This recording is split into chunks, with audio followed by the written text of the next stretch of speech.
안녕하세요. 재테크농부입니다. 어도비가 오늘 새벽 22년 1분기 실적을 발표했습니다. 어떤 주가 흐름을 보여줬는지와 이번 실적 분석을 통해 제가 더 들고 갈지 아니면 매도할지 분석한 내용이 있으니 어도비에 관심 있으신 분들은 영상을 끝까지 시청해주시면 감사하겠습니다. 그럼 바로 시작하겠습니다. 구독과 좋아요 부탁드립니다. 해당 영상은 개인적인 의견일 뿐 참고만 부탁드립니다. 어도비가 장후에 22년 1분기 실적을 발표했습니다. 보시다시피 급락했다가 말아 올렸지만 다시 조금씩 하락하면서 2.6%로 마감했습니다. 그렇다면 실적을 자세히 분석해 보겠습니다. 먼저 매출 부분을 확인해 보겠습니다. 다들 힘들 거라 얘기했던 이번 분기 실적도 역시나 어닝 서프라이즈로 나왔습니다. 보시다시피 20년 초반을 제외하고는 항상 어닝 서프라이즈로 나온 것을 볼 수 있습니다. EPS는 시장 예측치보다 1% 초과했고 매출은 0.5% 초과했습니다. 그렇다면 좀 더 자세히 분석해 보겠습니다. 매출은 전년 동기 대비 9% 증가했습니다. 2015년 이후 처음으로 두 자릿수 이하로 매출이 증가했습니다. 이 부분이 어도비가 현재 큰 상승을 하지 못하게 막고 있는 부분이라 생각합니다. 왜냐하면 현재 어도비의 PER은 46으로 고성장주의 평가를 받고 있는데 두 자릿수 이하 성장이면 현재 PER에 만족할 만한 매출을 못 내고 있다는 소리입니다. 물론 이 부분은 작년 어도비 실적 발표 때 이미 발표해서 주가에 선반영됐다고 생각하기 때문에 이번 실적 발표 때는 큰 영향을 주지 못했습니다. 포워드 PER이 28까지 떨어지는데 이건 고성장주라고 볼 수 없는 PER입니다. 만약 어도비가 계속해서 고성장주의 평가를 받으면 이 정도 PER까지 떨어지지 않고 지금이 저평가라고 볼 수 있습니다. 올해 전체 성장률을 보면 13.57%로 결국 두 자릿수 이상 성장할 것으로 보입니다. 그리고 항상 말씀드리지만 올해 회계연도는 작년보다 일주일이 적습니다. 그렇다면 일주일치 매출이 줄어든다 볼 수 있고 그게 이번 1분기에 반영됐기에 매출이 다른 때와 다르게 조금 더 적게 나왔다고 볼 수 있습니다. 특히나 어도비를 보면서 항상 놀라운 점이 바로 EPS입니다. 주당 순이익이 크게 증가하고 매출에 비해 높다는 점입니다. 보시면 동종기업이라고 할 수 있는 오라클, 세일즈포스와 비교해 보겠습니다. 매출은 오라클이 어도비에 비해 2.5배 정도 되고 세일즈포스도 매출이 어도비의 2배 정도 됩니다. 하지만 EPS는 어떤가요? 약 3배 정도 차이 나는 것을 볼 수 있습니다. 그만큼 어도비가 매출에 비해 순이익을 엄청나게 만든다는 소리입니다. 어도비의 전체 매출 중 가장 큰 비중을 차지하는 디지털 미디어의 ARR을 확인해 보겠습니다. ARR은 연간 지속 가능 매출을 뜻하며 어도비의 구독 기간 동안 발생한 매출을 보여주는 지표입니다. 이 지표가 바로 어도비의 장점입니다. 어도비를 한번 구독하면 대부분 계속해서 구독을 하며 현재 어도비를 대체할 만한 게 없습니다. 즉 아무리 시장이 안 좋아지고 세상이 안 좋아져도 이 정도 매출은 항상 나온다는 소리입니다. 이번 분기 디지털 미디어 사업의 구독 매출은 418밀리언 달러나 증가했고 현재 어도비의 큰 매출 성장을 가져올 디지털 익스피리언스 구독 매출은 전년 동기 15%나 증가했다고 합니다. 구독 매출 부분에서는 큰 문제가 없어 보입니다. 그리고 380밀리언 달러의 자사주를 매입했습니다. 아래 보시다시피 어도비는 2014년부터 계속해서 자사주를 매입하고 있으며 코로나 때 특히나 많이 매입한 것을 알 수 있습니다. 배당을 안 주더라도 이렇게 많은 현금을 바탕으로 주주 친화적인 모습을 보여주고 있습니다. 그 다음이 바로 이번 실적 발표 후에 하락한 가장 큰 원인이라고 할 수 있습니다. 우크라이나 전쟁이 매출에 영향이 있다고 공식 발표했습니다. 2022년 3월 4일부터 러시아와 벨라루스의 어도비 제품 및 서비스 판매를 모두 중단한다고 밝혔습니다.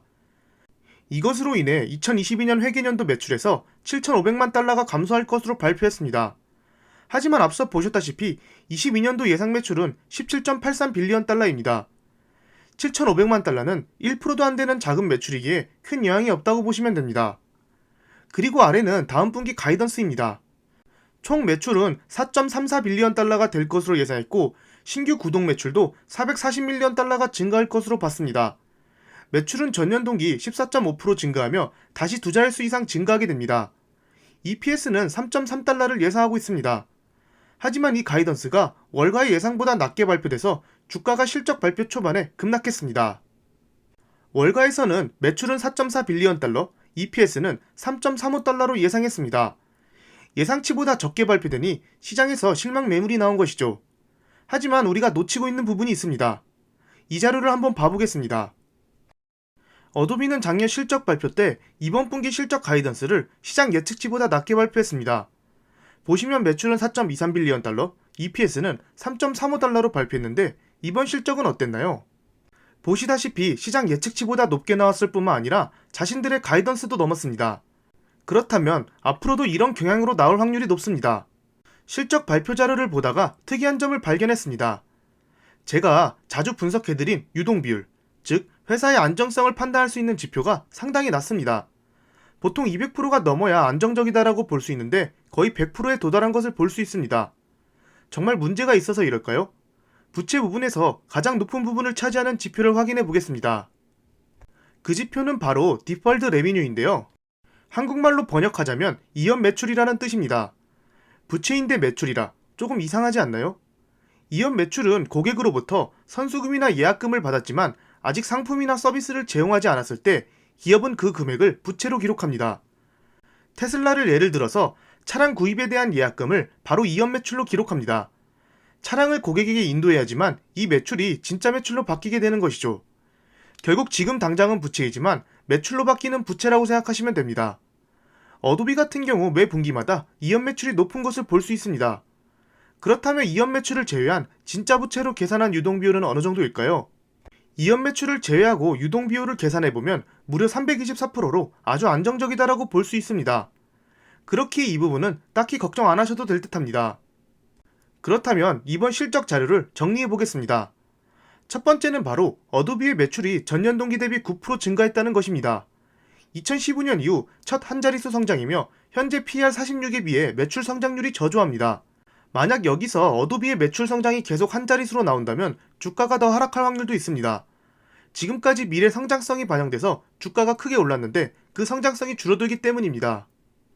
두 번째로 그럼에도 불구하고 구독 매출은 꾸준히 증가하고 있습니다. 이는 곧 러시아 전쟁이 터져도 금리 인상이 돼도 아주 안정적인 매출을 보여줄 수 있다는 장점입니다. 러시아 전쟁과 금리 인상이 터진다 해도 사람들은 어도비 프로그램 구독을 취소할까요? 그렇지는 않을 것으로 보입니다. 그렇기에 많은 회사들이 구독 시스템으로 변경하려고 하는 것입니다. 어도비는 90%에 가까운 매출이 구독 매출이므로 다른 기업과 달리 매출 안정성이 더 뛰어나다고 볼 수 있습니다. 세 번째는 앞서 보셨다시피 많은 현금 흐름을 바탕으로 꾸준히 자사주를 매입하고 있습니다. 2014년부터 한 해도 쉬지 않고 계속 매입하고 있습니다. 네 번째는 우크라이나 전쟁으로 인해 러시아와 벨라루스에 서비스를 중지했습니다. 그로 인해 75밀리언 달러의 매출이 올해 감소할 것으로 예상했는데 올해 전체 매출에서 1%도 안 되는 아주 작은 비율이기에 큰 영향이 없어 보입니다. 마지막으로 이번 실적 발표에서 가장 중요한 포인트입니다. 바로 2분기 가이던스가 시장의 예측치를 하회했습니다. 하지만 작년에도 올해 1분기 가이던스가 시장 예측치를 하회했지만 결국 어닝 서프라이즈로 나왔습니다.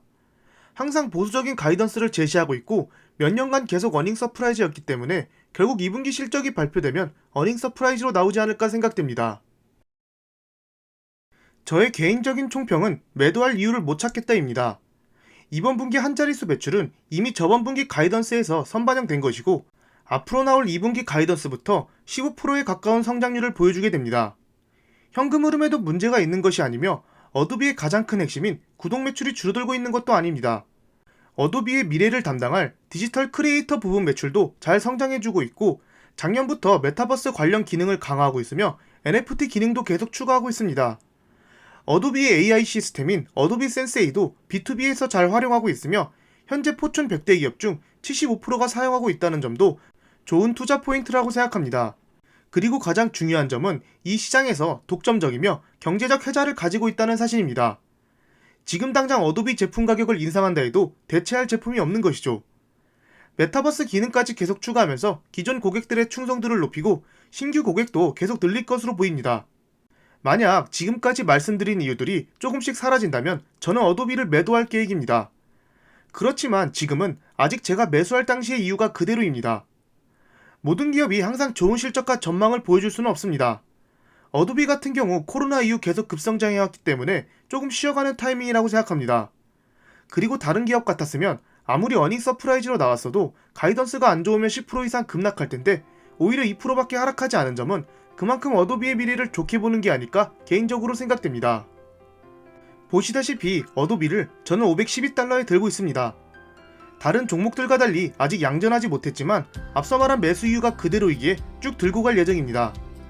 만약 저의 생각이 달라져서 매도하게 된다면 영상이나 커뮤니티 게시판으로 공유해드리겠습니다. 그리고 제가 아무리 분석하고 투자한다 해도 손실보는 종목들도 있습니다. 워런 버핏도 투자에 실패하듯이 100% 투자에 성공하는 사람은 이 세상에 아무도 없습니다. 그렇기에 제 분석만 보고 어도비를 투자하지 마시고 따로 분석도 해보시고 직접 사이트에 들어가서 자료를 비교해보면서 자신의 기준에 맞는 종목인지 확인하시고 결정해주시기 바랍니다. 오늘도 즐거운 하루 보내세요. 감사합니다.